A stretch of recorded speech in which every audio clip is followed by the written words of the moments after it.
5, 4, 3, 2, 1. Beers and Banter, episode 47. Tonight we have the current head coach of the Burleigh Bears, Rick Stone.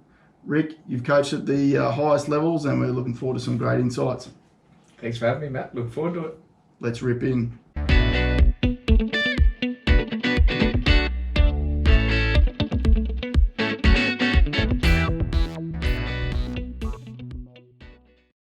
As always, we're really appreciative of the support from the guys at Gripstar Socks. Gripstar Anti-Slip Socks feature panels that create traction that improves speed, acceleration and stability.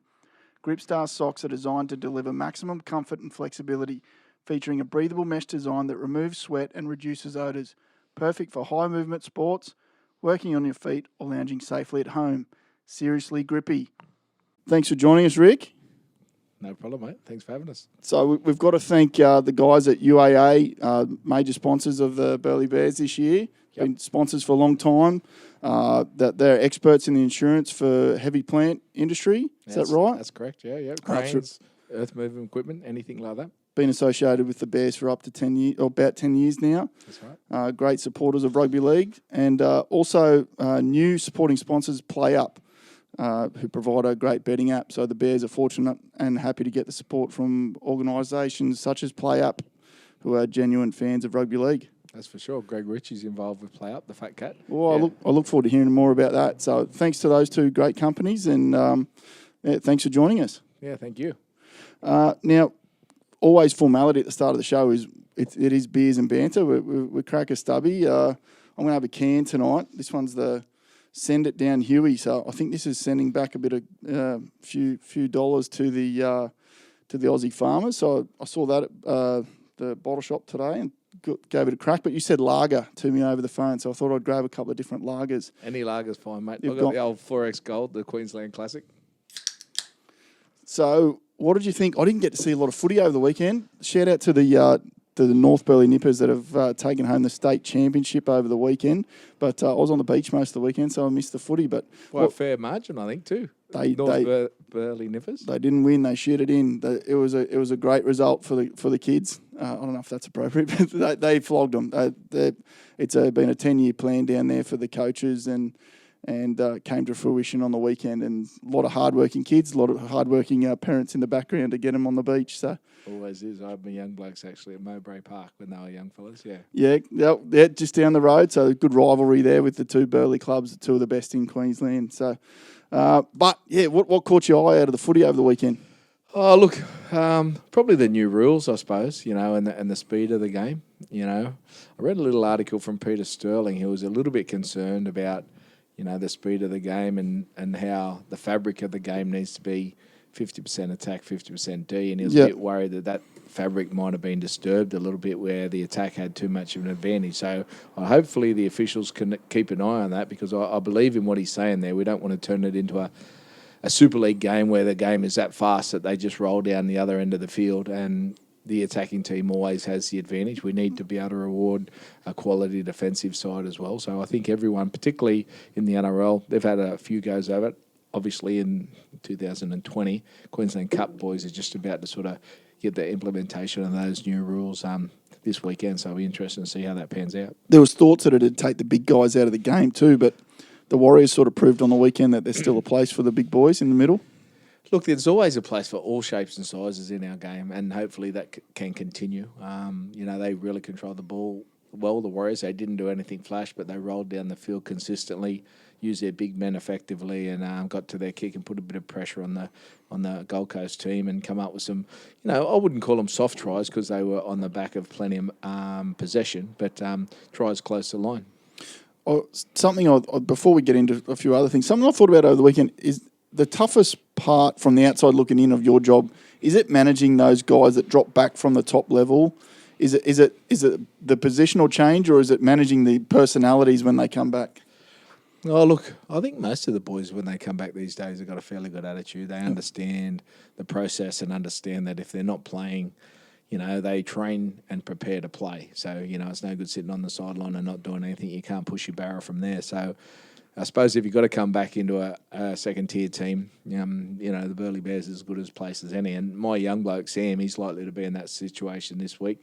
didn't get picked in the 21 last week, unlikely this week. And he goes, well, I think of it of the best of the worst, you know what I mean? I'm not happy to be playing in the Queensland Cup, but if I am, you know, it's a good place to be, and I know I'm in a good environment, good culture, good lads, and hopefully a competitive team. What about that conversation with the bloke you got to talk to that you know has been busting his ass for the Bears week in, week out, and then you got to tap him on the shoulder and say, hey, look, the Titans are sending one of the boys back and they've got your spot this week? Yeah, look, that is a hard one. Absolutely. That's probably the toughest part of all. It's easier to sort of promote blokes and say, yeah, you're in the team. It's harder to sort of tap blokes on the shoulder and say, no, you're not in the team. And particularly if it's not their fault.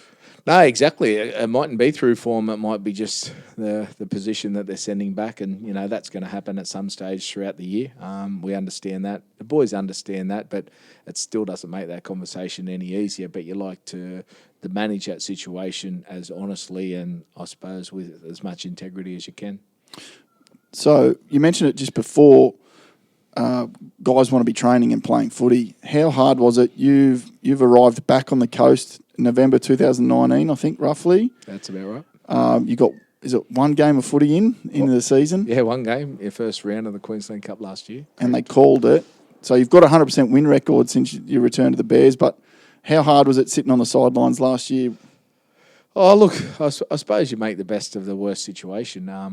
You know, there's a lot worse people around the place, you know, in COVID than myself and our particular club. So, you know, the club shut for a couple of months, which hurt, you know, hurt us financially, definitely. You know, the JobKeeper was a saviour for a lot of small businesses in Australia, not just Queensland, of course, and that was definitely a big part of helping us sort of get back.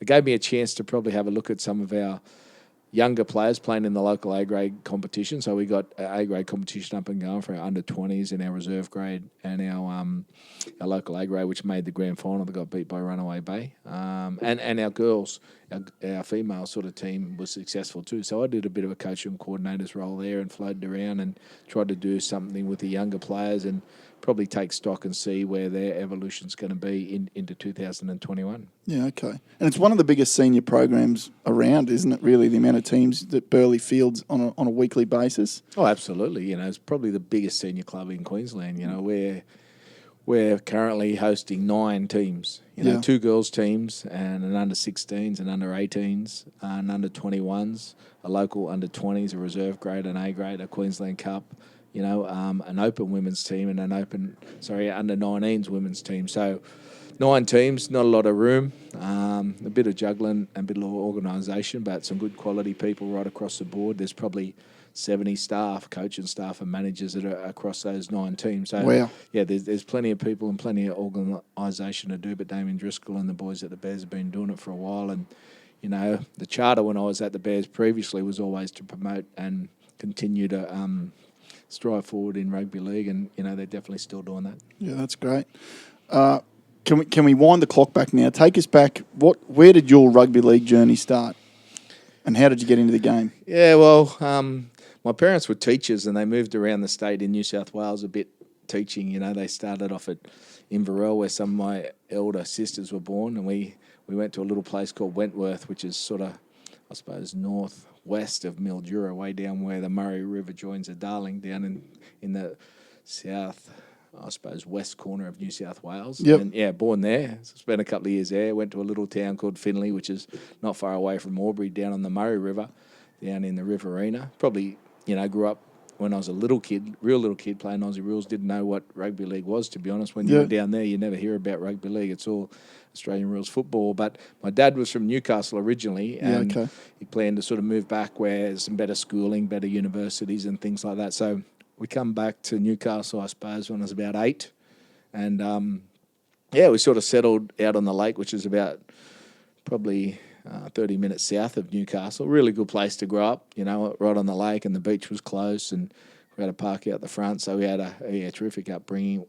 Joined a little club called the Valentine Devils, and they're probably near Belmont, I suppose, which is, like I said, half an hour south. And there's been some famous players. A good mate of mine, Chief Harrigan, sort of played out of there. Adam Muir played out of there. Josh Perry, Daniel Abraham, Brett Kamali, his brother. There was plenty of good knights who come through this particular junior club, the Valentine Devils. And I suppose that's where I started when I was about 10 years old. Started playing footy 10 and, you know, sort of fell in love with the game and understood. My dad, it was a fairly big soccer town at the time too, Newcastle. But my dad sort of said, "Oh, I think you boys would be better suited to the rugby league. We're a bit more rough and tumble." There was me and my two brothers, so we went down the local footy ground and joined up, and went from there. We loved it, and we lived down that oval a fair bit when we were young fellas, as you do. When your dad's involved in committees and things like that, and spent plenty of Saturday afternoons kicking a footy around and just having fun with the rest of the kids.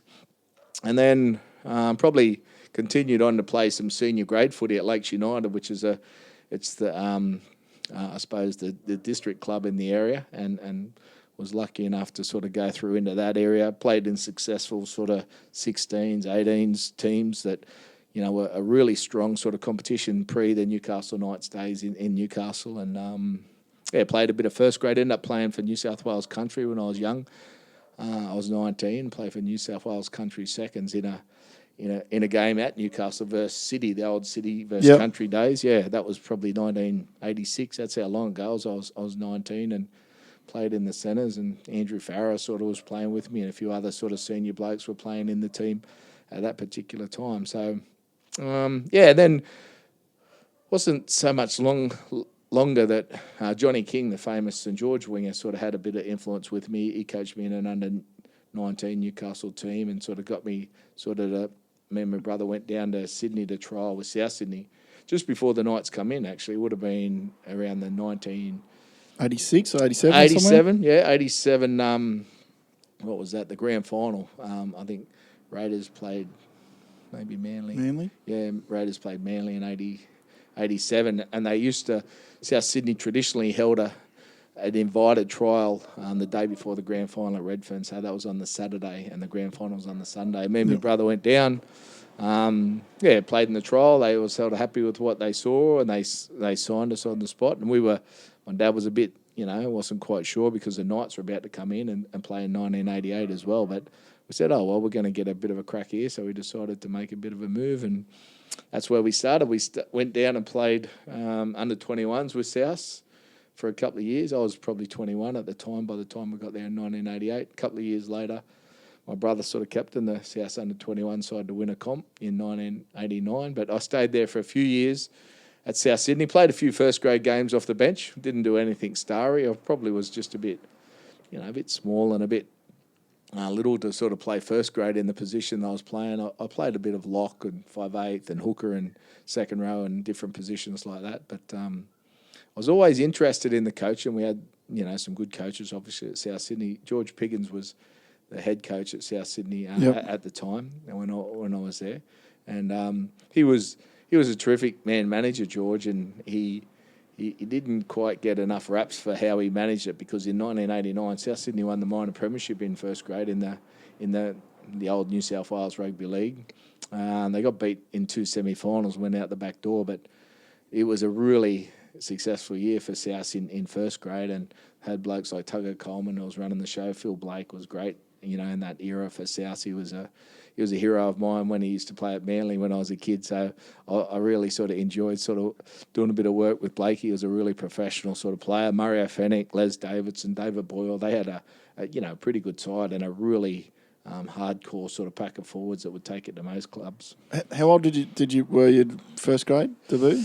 Probably 22, I reckon, 21, 22. It would have been the first year out of 21, so it would have been 22, I reckon. So what are your thoughts on, obviously, big news this week with Joseph Suwali being granted a release to play before he turns 18? I was happy when they brought that rule in, because, there's that much talent out there.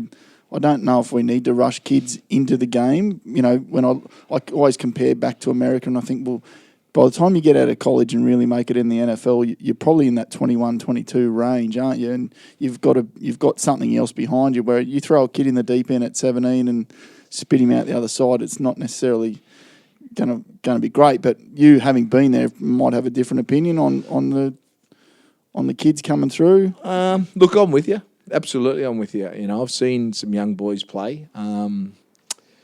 You know, I was talking to Jordan Rankin too, the youngest Titan to ever play. He always comes to mind when this debate comes up. I coached Jordan over in England when I went to Huddersfield. And he was a really good fellow and good mates with him and stay in touch with him. And I noticed recently in the press he come out and said, I'd like to think that they keep that under 18, the 18 age group. You know, you look at, I suppose, blokes like Adam Ritson, you look at Brad Fittler, you look at Greg Alexander, boys in the past, you know, some real freak sort of footy players that come through as 18 or even 17-year-olds. You know, I'm just trying to think of one, you know, really recently. Well, the one that I could sort of tip recently was when I was at Newcastle working with Wayne Bennett, and we had Sione Matautia, who was a young kid who was 17. He hadn't turned 18 yet, and he was playing in the NYC. And the year before, I said to Wayne, I said, remember Carmichael Hunt come and played first grade when he was 17 at fullback at the Broncos? I said to coach, I said, when did you think Carmichael Hunt was ready? He said, well, Stoney, I threw him into a pre-season, and they're tough pre-seasons with Wayne, and see how he could sort of manage it. And if he come through the other side, managing it both physically and mentally, I thought he was a chance of playing first grade. And I said, well, we might have one here in Newcastle, mate, which was Sione Matautia. So he throws him into the pre-season. Sione handles it pretty well. The league did have the rule that he wasn't allowed to play till he was 18. He turned 18 and went on to play for Australia at the end of that year as an 18-year-old, scoring plenty of tries. So it was a good example, and you know, I think 18 is young enough to be making your first grade debut, because it is a tough place in the NRL. In the inner sanctum of it, it is a physical, tough environment. And I'm not saying 18-year-olds can't do it, because no doubt there is some 18-year-olds that can do it. But I'd like to think we'd like to protect them a little bit, and there's plenty of time and place for them to do it after they're 18. So I don't think, look, there may be some circumstances around why the Roosters want to see this kid play, and, you know, they might have a couple of injury issues that they might think they need to make a bit of an adjustment there. But, I'd like to see the league stick to their guns there and be pretty hard and fast and say, no, I don't think we need to sort of change that rule. And, you know, I think over time it'll hold them in good stead if they stuck to their guns. Yeah. Just straighten that mic up if you can. It's probably a bit dodgy. Yeah, mate. So you're in Newcastle. Oh, you're in South Sydney. You're first grade. How do you end up? How do you end up in the sporting capital of Australia, of the Gold Coast, sort of in the 90s, late 90s, coaching? Yeah, well, I played a couple of seasons in South Sydney, probably, you know, 21s, and then a couple of years of reserve grade. And, I probably thought that, you know, maybe coaching might be more my go. And at that point in time, I was still relatively young. So I thought maybe a captain coach role might be all right. Anyway, I ended up having a few friends from Sydney that I'd met and played with that were from Nambucca Heads, and they were looking for... Yeah, so I ended up going up and playing at Nambucca Heads. I was just a non-player, sort of come up and played with a few mates that went back from Sydney, and it was a bit different. You know, I didn't know exactly where I was going to go with my footy, but I probably just wanted a bit of a sea change, I suppose, and get out of the city a little bit. It's a bit hectic. So I went to Nambucca Heads, and I suppose I was 24 then, and I reckon I was 25 when I took my first captain coaching role in Nambucca. Yep. Yeah, and we sort of won. We had a pretty good little team, and we won back-to-back competitions in the Group 2 competition, which is around Coffs Harbour, you know, down as far as Kempsey and probably north as far as Woolgoolga, just north of Coffs Harbour. And, you know, it was a good quality. Strong footy area. Yeah, it's pretty strong footy area. Probably all country areas have struggled a little bit now. There's not enough kids coming through, and kids are going away to uni and going away to work. So there's not as many younger people staying in the bush to play. But at that particular stage, it was still a pretty decent competition. You get ex sort of Sydney players jumping in and taking captain coach roles around the place. It'd be good to see that revived a little bit. There's data that suggests that millennials are moving away from the cities now. So the data over the last pre-COVID even, the data since about 2016 is that millennials are getting out of the city. The more flexible that work gets, and it'll be great to see some of those country areas. Hopefully that it revitalises the clubs as well if people are having that. Yeah, sea look, change? there's probably not quite as much money as there used to be. You know, back in the days, way back in the 50s and 60s, you had first graders that played for Australia that went back and captain coach Wagga and Lismore and big country towns like Yeah. that, Tamworth, you know, those sort of places, even Coffs Harbour. You know, the landscape's changed a little bit now, but I was probably lucky enough to cut my teeth in coaching as a captain coach, and I was still healthy enough to play, of course, and young enough because I was about 24, 25, I reckon, when I captain coached Nambucca. Is that money thing because there's so much top level football available to consumers that, you know, once upon a time you'd get one or two games on the weekend on the telly, and if you wanted to watch more footy, you had to go to your local park to see it. Could that be a reason that's detracted from the regional areas, or, you know, as people consume? You can watch 7 games just in NRL, or what is it, 8 games of NRL every weekend. Yeah, no, you're probably right there. You know, I think back in the day, you know, you look back even the days when, you know, back in the Sydney competitions when the match of the day was on at the cricket ground at 3 o'clock on Saturday. When I was at South Sydney, actually, I was lucky enough to work with some South Sydney legends. John O'Neill was one, Gary Stevens was another, and they had a little posse of ex-South Sydney greats that sort of worked in subsidiary companies all over the place. So I was in a bit of royalty when I was sort of in Sydney working with the late, great John O'Neill, who played with South and Manly, won plenty of competitions with both clubs. So, yeah, I was back in those days, they'd tell me the story how they'd play cards at 3 o'clock on a Friday night at the Cauliflower Hotel down in, you know, Zetland before they were playing 3 o'clock at the cricket ground, you know, 12 hours later sort of thing. Yeah, they had some great old yarns, and,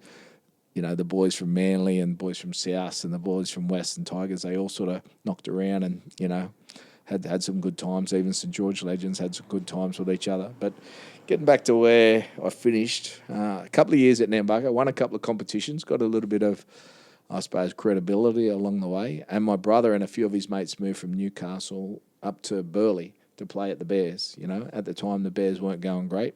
And I sort of see my alignment with the Bears as an opportune time that pokies just come into Queensland as well. Oh, yeah. So I got here in Queensland in October 1993, and the Bears had just set up like a little part-time sort of club, and they've just, you know, they through basically volunteer labour had built their little clubhouse. They'd got 10 pokies in, made a massive business decision to get 10 pokies in, and a little pool table and Lummy's restaurant used to be at the end of the club there, and that's where it started for me. And I always say to people, my timing was probably as important as anything, because I was lucky enough to come in and watch the club grow with a little bit of the poker machine revenue along the way for Queensland clubs that I'm pretty sure it was only 93 or 92 pokies were in Queensland. Yeah, righto. So did you play at Burleigh before you Yeah. coached? No, I was player coach for a couple of years there. We won the second year I was there, 1995. We beat South Tweed in the local grand final in Group 18. We got beat in 1996 by South Tweed again. And then in 1997, we went into the Queensland Cup. So I was still player coach at that particular time in the Queensland Cup in our initial season. Pretty quickly, I realised I don't think I could do both coach and play, and as a captain coach, as I was used to doing. So I was probably about, you know, getting closer to 30 at the time, and decided to step away from the playing component and concentrate more on the coaching. And probably that's when, you know, I thought maybe I can make a bit of a career out of this. And, you know, because you got to have a passion. You got to really love rugby league to do the coaching thing, because you got to do so much at it. And I always say to young players, you know, do you really love the game? Because all the practice that you need to do, doesn't really matter if you're surfing or you're a golfer or a cricketer. You got to really love your sport, because you got to understand there's going to be about at least 10,000 hours plus that you need to put into it to be very good at it. And there's a lot of training and a lot of practice that goes into making you very good at your chosen sport. That's 10,000 hours. Is it Craig Johnson, is it, the soccer player that's probably down Newcastle way? Yeah, he is. He's from the other side of the lake of me, yep. He talks about 10,000 touches. Yep. So 10,000 hours, 10,000 touches. Yeah, there's a lot of, I suppose, literature around 10,000 hours of practice to be good at anything. And, yeah, you always say, you know, you got to have, first of all, you got to have a love for the game. When we're always recruiting kids, I suppose, at the Knights, we're always, the first question, you know, do you really love the game? Because, you know, sometimes as you do it, as much as you do it as a professional, it becomes a bit sterile and becomes a bit of a chore and a bit of a job. Yeah. But I always found the blokes, and Andrew Johns was a good example. I didn't have a lot to do with Andrew Johns, but I was with Michael Hagan for a couple of years, and we'll get to that little part of the sort of scenario shortly. But a real love for the game. You know, he'd be talking back in the day when the Cowboys used to play the 7:30 game on Saturday night, but it wasn't televised till 9:30 because it was delayed because there was a few games they didn't have all live games like they got now. So the Cows used to get the 9:30 slot on Saturday night. And Joey say, Stoney, did you see that little move that was going on? I'm thinking, Joey, I was in bed by then. It was probably about 10:30, quarter to 11 by then. Yeah. But Joey was still up watching the game, and his passion for the game probably shone out more than anything. You know, his love for the game and his real interest in the game and wanting to see the game probably evolve. And now he obviously enjoys watching younger players sort of evolve in the game and take the game to different heights as he did back when he was playing. So my earliest memory of you is that, you know, standing on the hill, I'm having a steak sandwich and I look across and there's a bloke standing on the roof of the old clubhouse.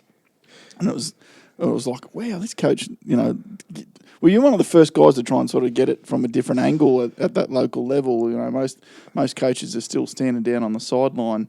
But I remember you were always standing up on top of the roof or up on the clubhouse, or eventually I think they got some scaffold up there or something for you. But yeah, they did. That's true. And it probably come from a little bit of a higher level, you know. A lot of the coaches back in the day used to sit up high in the grandstand at the top level. Probably didn't happen, like you said, as much as at local level. Mainly, I don't know, maybe we couldn't afford walkie-talkies or what the story was. But, yeah, we used to get up on the roof and try and get a little bit of a vantage point. You're right. They did build a scaffold in front of the club there where the camera used to sort of sit, and we used to sit above it or below it. But, it was...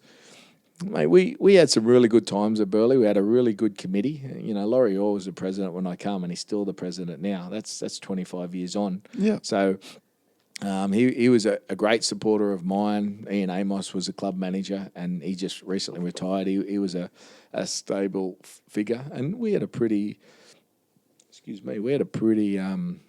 stable sort of playing roster at the time. So we got into the Queensland Cup level in 1997. I was a player coach then, and within 2 years we'd won the comp in 2019. You know, 99. Sorry, 1999. That's correct. Yeah, that was 20 over 20 years ago now. So that was a big year. You know, we won both the local competition, Gold Coast Group 18.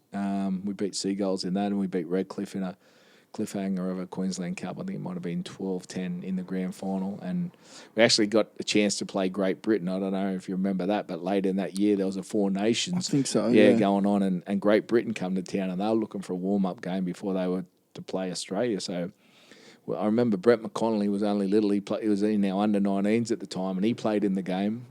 So we played a few kids out of our 19s, a few kids out of our reserve grade, some boys out of our A grade, and some boys out of our Queensland Cup team. And it was 2 weeks after the Queensland Cup grand final. So we had a week to celebrate, and then we come back to training and got into it. And, you know, I think we might have got beat, not by much, 16-14 by Great Britain. So that was a really good day watching Pizzey Park, one of the big days at Pizzey Park, like I suppose Anzac Day has been recently with a PNG Hunters. Yeah, it was one of those really fond memories of pulling off a really big day and seeing plenty of people get in there and produce a decent sort of game of footy.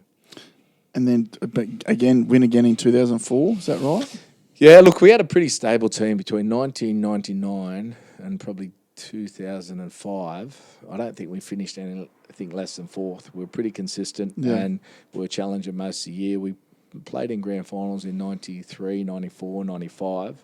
Losing 93 to Redcliffe at Redcliffe, losing 2005 to Young Guns, it would have been, at Suncorp Stadium, and then we beat East in an epic extra time game that went 19 minutes of extra time. So that was a real Queensland Cup classic grand final. So I think it finished at 16 all, and you know, we played another sort of 17 or so minutes of extra time to sort of get a result. So that was one that, you know, I suppose.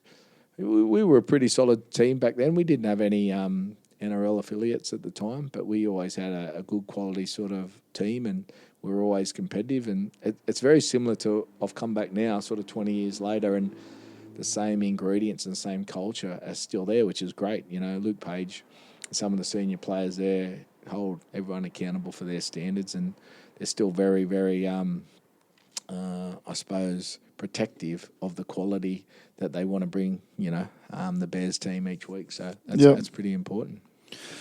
So from there, did you go straight from the Bears to the Knights then? I did, yeah. 2005 was. You must have had an affiliation with the Knights at some point, or you've always been connected to the Knights. I remember when we were juniors, we'd get a few Knights players up for like summer camps and stuff like that. Was that through your connection, or was that something else in the club? No, definitely mine. Yeah. Sort of good mate of mine, Chief. Obviously, he came up a couple of times for me, and a few other sort of decent Knights players come up, and we used to run some clinics for our junior sort of players, definitely. And we got Brad Fittler and Sean Garlick from the Roosters there one year, and a few other boys from I think Illawarra at one stage. But yeah, overall, because I was from Newcastle and always had a bit of a connection with some of the blokes. And actually, Paul Harrigan was on the board at the Knights at the time when I come back and got appointed assistant coach with Michael Hagan for the 2006 season. So that was my first go in the NRL. I'd sort of probably spent 10 years in the Queensland Cup, had a really good record, and was voted sort of the coach of the decade in the first 10 years of the Queensland Cup. So I thought, if I'm ever going to have a crack, I might as well sort of go down and have a bit of a go. And look, it set me on another different journey for another 10 years at Newcastle, which was, really interesting. I got down there 06, they had a really good team. Joey was still, bringing an extra 5,000 people through the gate and playing on Friday night. And when he was on, he was nearly unstoppable. Bedsy was still playing there, and Steve Simpson, and they still had a real quality football team. And I think we finished fourth in the competition proper. We beat Manly in the first round, and then we probably got beat by Brisbane down at the Sydney Football Stadium the next round. And, Michael Hagan finished and Brian Smith come in. And, mate, I was lucky to work with Michael Hagan, I suppose Brian Smith, and then Wayne Bennett. So I had three really good mentors as far as coaches were concerned in my, I suppose, learning years in the NRL.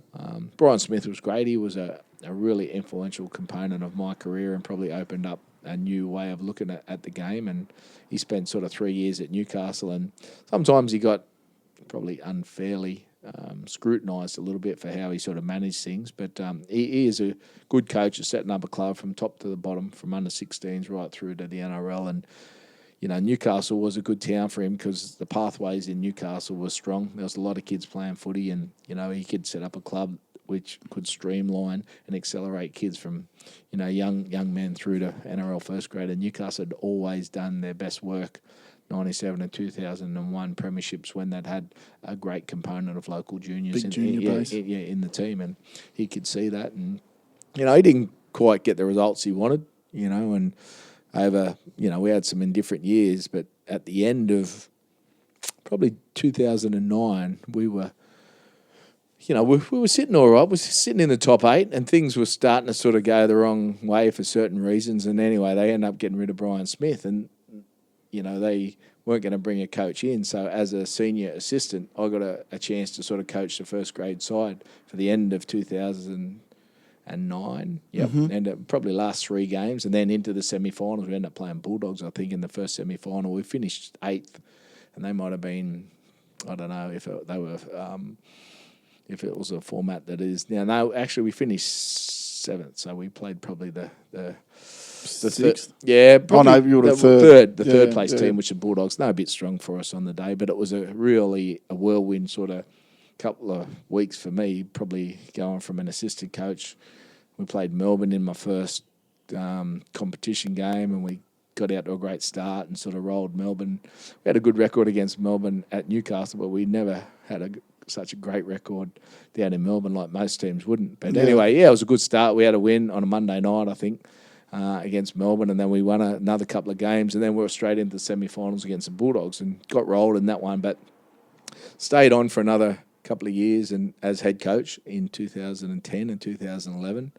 Probably didn't go as great as we would have liked in 2010, but made the semi-finals, and again met Melbourne in a first versus 8th sort of semi-final. I think it was in 2012, and that was the time when Nathan Tinkler was looking to buy the club. And I was going to say, what point did he come in there? Yeah, he sort of come in around that 2012 around that 2012 year. And look, Nathan probably got, again,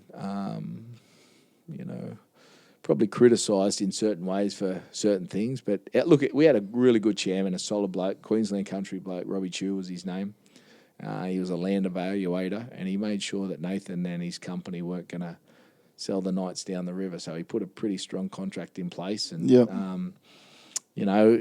in the end... You had a front row seat for one of the biggest rugby league sagas at the time. It was in the news every day, just about. It was. Yeah, Nathan was trying to get some support, and Robbie was pretty staunch that he said, I'm not going to have Nathan come in and get out and leave the club in a bit of disarray. So it was a members club. It wasn't a private ownership club at the time, and so the members had to vote on it. And Nathan he was pretty bullish in what he was trying to do. He was trying to, and he eventually bought the Jets and the Knights at the same time. And don't get me wrong, he spent plenty of money on both identities and trying to help out. For sure, he did. And for whatever reason, things didn't work out as great as he would have thought. He was always really good to me, Tink. He's a straight shooter. He's a pretty honest fella. I didn't have any real dramas with him. He was ambitious and he wanted to obviously sort of grow big. So he brings Wayne Bennett in.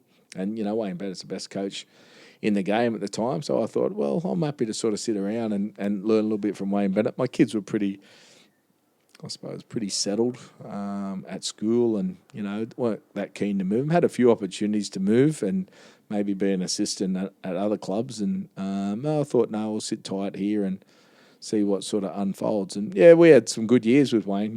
In particular, the second year Wayne was there, I think they went a game shy of the grand final, got beat by the Roosters, I think, at the footy stadium.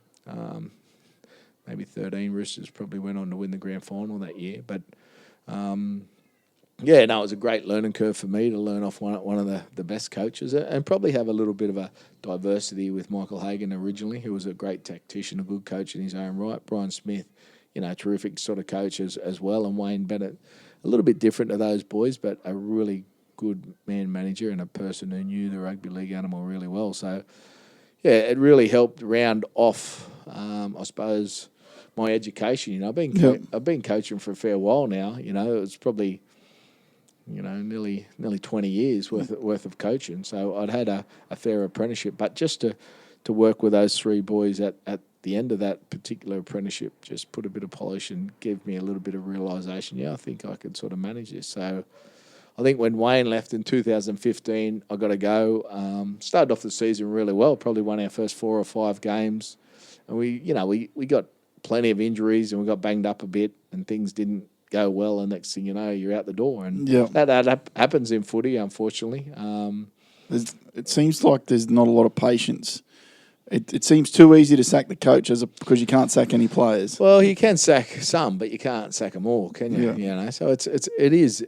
And in the end, the coach sort of wears the brunt, and sometimes it's not always the coach is the only person who should take the brunt. But unfortunately, that's the system, and that's how it works. So I was devastated, obviously, at the time, and really hurt and embarrassed, and thinking I don't know where I was going to go from there. So I sort of stayed low for a bit.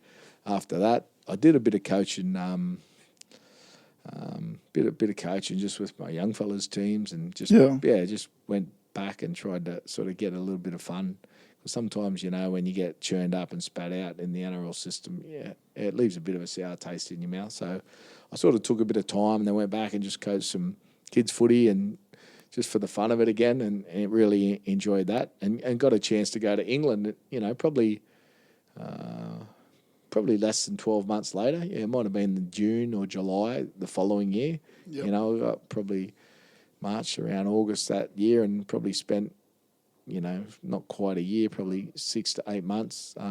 Just doing a little bit of junior footy and doing some work locally. I'm a chippy by trade, and when I was up here, I sort of worked a bit for Sunland and done some high-rise building and some structural foreman sort of work. And Q1 would have been going up back then, was it? Yeah, well, I wasn't on Q1. I was actually on Circle on Cavill, which was another big Sunland job, just opposite Melbourne's there, and spent a few years on that big job. One was a 70-story tower, one was a 50-story tower. But, that was interesting. So I generally sort of kept my hand in as a as a builder and as a chippy most of the way through. Sometimes I was working full time, sometimes I wasn't, but went back and did a bit of work when I finished at the Knights, and then went to England, which really enjoyed that experience too. I was over there for 3 years, and I got a couple of kids, and obviously my eldest is Ben and Sam. Those two young blokes started playing at the Bears when they were young fellas. Yeah. Back in the day, they used to be wrestling out on the field most of the time. When I was doing the coaching, and they were probably getting close to being at year 12 at the time. So I spent most of the time in England on my own, just coaching and. Yep. And to be honest, I'd still be there if our team was healthy enough. Again, we sort of didn't quite have as much depth as some of the other teams, and as they do in England, they can move you on pretty quick as well. But had three really good years there, some real good people. They love their footy over there. There's a little pockets of rugby league, obviously, in the north of England that, just really they're really passionate about the game, and there's not a massive amount of I suppose exposure for rugby league in England, but in certain parts it is Very still passionate. still fanatical. You go to Castleford, for instance, on their home grounds called the Jungle, and it is a bit of a jungle when they get out there. They love their footy, and it's a really intimidating place to play, even though it's probably 100 years old and fallen down in a lot of areas. But it is a really a real rugby league tragic good place to go and play footy. So you've got to move around a bit. You've coached international teams. You've coached women's teams. You're now back at the Bears. You land sort of, I think we said before, November 2019. Last year, obviously, 2020 year to write off. What can we look forward to this year out of the Bears? What's exciting you this year? They're essentially defending their title this year, aren't they? Well, they are in a way, but it's been 2 years on, so I'd like to think everyone's nearly starting from scratch again. We had a few players that did a little bit of footy last year, but not too many. So most of the Queensland Cup boys had the year off. So how come it wasn't just like everybody just compresses down? Well, it's a little bit to do with what we pay them too, mate. Yep. They get paid okay in Queensland Cup level, not great. A-grade level, they don't get a heap sort of thing, So the boys decided, and we looked at it as we could field a young A-grade side, and you don't want to drop down a Queensland Cup side that's then going to decimate the local competition. That's the last thing we want to do. But we wanted to use that as that learning experience for our young players, and I suppose test the water with some of them for the first time in senior footy. Yep. As it was, Runaway Bay, they brought a few of the Queensland Cup boys from South Logan, and Guy Hamilton, who eventually we recruited after they beat us in the grand final. He'd been playing at South Logan and come down to play halfback at Runaway Bay, and we were obviously looking for a halfback, seeing as though Jamal Fogarty obviously rise to the Titans, and where he is a terrific story for Jamal, and such a wonderful young man he is. We used it like that. In the end, we've started training probably middle of November and just ticked away with the boys. Didn't try to kill them early. We spent probably 6 weeks before Christmas just ticking them over and getting them ready. And they're going through a trial period where we had to go at the Titans, and we ended up beating them, I think 34-36. It was a close old game, and we got a little introduction to the new rule there. We rested a few and went to East, and we had a close win there, maybe 18-16 win there, and then we had another close win against Seagulls 2 weeks ago. So we've had a couple of solid trials without putting our best footy in front of us, and I think we're all learning a little bit about each other. The probably a year that I didn't coach, I still learn a little bit about the boys, and they're a little bit more comfortable with me now, and I'm a little bit more comfortable with them, and I know the characteristics of the crew a little bit better. So, we're in a pretty good place, and we're, like all of us in the Queensland Cup, I suppose, we're looking forward to a competition to start and keep going and see if we can get a winner at the end. Is there a name that we may not know now that we'll definitely know at the end of this year? Oh, look, I hope so. Yeah, I hope so. In the Queensland Cup team, I've recruited a couple of young outside backs. That's one thing that we probably needed a little bit of. A young bloke who's a good friend of my young fellas, Corey Dennis, is a young player from Newcastle. Played a few NRL games with the Knights. Spent some time at South Sydney. Had a few injuries and didn't really see too much footy there. But I've coaxed him to come up and play. He spent the off season working with the Titans. Yep. And a boy from Canberra who's they're big athletic fellas. They're both 6'4", plays centres, wing, and Andre Nicow is his name. He's from Canberra. Spent some full time training in Ricky Stewart's sort of team down there at the Raiders, and only started playing footy as a pretty late date. He was a volleyball player, tall, athletic sort of kid. Yep. Islander kid who's got some real ability, and he'll be a little bit of a work in progress. But they're two blokes to sort of have a look at that'll be new faces for the Bears, and I think, we're going to put a little bit of not so much pressure, but there's a little bit of expectation on Guy Hamilton who spent some time at South, nearly played 100 ISC Queensland Cup games. Yep. With South and the Sunny Coast, and he's down to replace sort of Jamal Fogarty at halfback. So okay. Yeah, they're probably three boys that people may not know. We're probably likely to get my young bloke Sam, possibly Tanner Boyd and Jonas Pearson out of the Titans, probably at some stage, possibly may even be this week. We probably won't know our team a heap till I suppose the Titans play on Friday night and see what that little injury scenario is. Yeah, okay. I'd like to finish on three big questions for every guest we've got. Bit of a rapid fire, first thing that comes to your head. You ready for them? Yeah, mate, fire away. Righto. Favourite place in the world for a beer? Oh, favourite place in the world for a beer? I reckon on the Coral Coast of Fiji. Yeah, that's not bad. I spent a bit of time at Fiji. That's not a bad gig, coaching over there. Yeah, I coached Fiji to the semi-finals in 2013 World Cup in England, and I spent probably 2 years preparing that particular team and spending a bit of time in Fiji. So I know what I'm just trying to think of what it is in Fiji, what a Fiji lager is like on the Coral Coast when you're sitting back just as the sun's setting. It's a nice spot. Fiji bitter. Yeah, that'd be it. Your favourite athlete of all time? Probably Steve Waugh. Yeah, Steve Waugh. The cricketer. Yep. Yeah, I'm a mad cricket fan. Mad golf fan. I'm a golf tragic, actually. But I probably just his tenacity and his desire and his will to win, and the way, he generally got runs when his team needed him to get runs. Yep. And didn't always get runs when the team didn't need, but if you needed someone to bat for your life, you're happy to have Steve Waugh bat for you. Yeah, for sure. Righto, last one. Any four people from history over for a beer and some barbecue? Who's coming and what are you cooking? I don't know. Probably a couple of golfers, to be honest. Yeah. I'm a mad golf fan, so I'd probably take Jason Day and Adam Scott.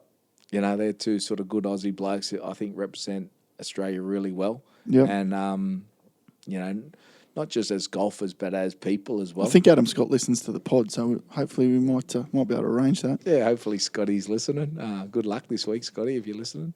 So they're two blokes that I watch from afar. I haven't met them at all. I haven't even got close to meeting them. I was lucky enough to go to the Open Championships when I was in England. Really loved it. Yep. Yeah. Sort of followed some big name players around there, and really, really enjoyed that scenario. It was a really eye-opener. Probably, and I've been to a lot of sporting events, but probably my favourite sporting event that I've ever been to, from, going to NFL footy, going to Premier League soccer, going to AFL Grand Finals, NRL Grand Finals, Yep. State of Origins and big cricket matches. The Open Golf was something I really, really enjoyed. Two more names. Yeah, well, I'd probably bring Tug of War along. Why wouldn't you? If he's my favourite athlete of all time, probably Steve Waugh would sort of get a start there. And you know what? I've just recently met the fat cat Greg Ritchie. I reckon I'll bring him along because he's a funny bugger and he'd keep everyone laughing. I've been to a couple of sports luncheons where he's pretty funny, so that'd be a good afternoon on the beers. I reckon we'd put some prawns on the barbie as well. Yeah. A couple of decent steaks, maybe a few rissoles. I'm a Aussie rissole sort of fan as well, with some snags and a couple of cold lagers to wash it down with. I'm sure everyone would be happy with that. Sounds like a pretty good afternoon to me. I've got a couple of things for you. Yep. I got pick a set of Gripstar socks. The boys at Gripstar really support us. It's improving athlete performance. The boys love them because their boots, their foot doesn't slip around in the boot. No, they definitely use those in England. Yeah, massively. Yes. So you're seeing them more and more here in Australia. I've got a Beers and Banter snapback, and I've got a 6-pack of beer here for you somewhere. So thank you very much for coming in. really appreciate the Bears sending you along, and any more of the guys that you want to send over, please do. But other than that, good luck in 2021. Hope the Bears have another great season. Thanks for having me. It's been a pleasure. Cheers, mate.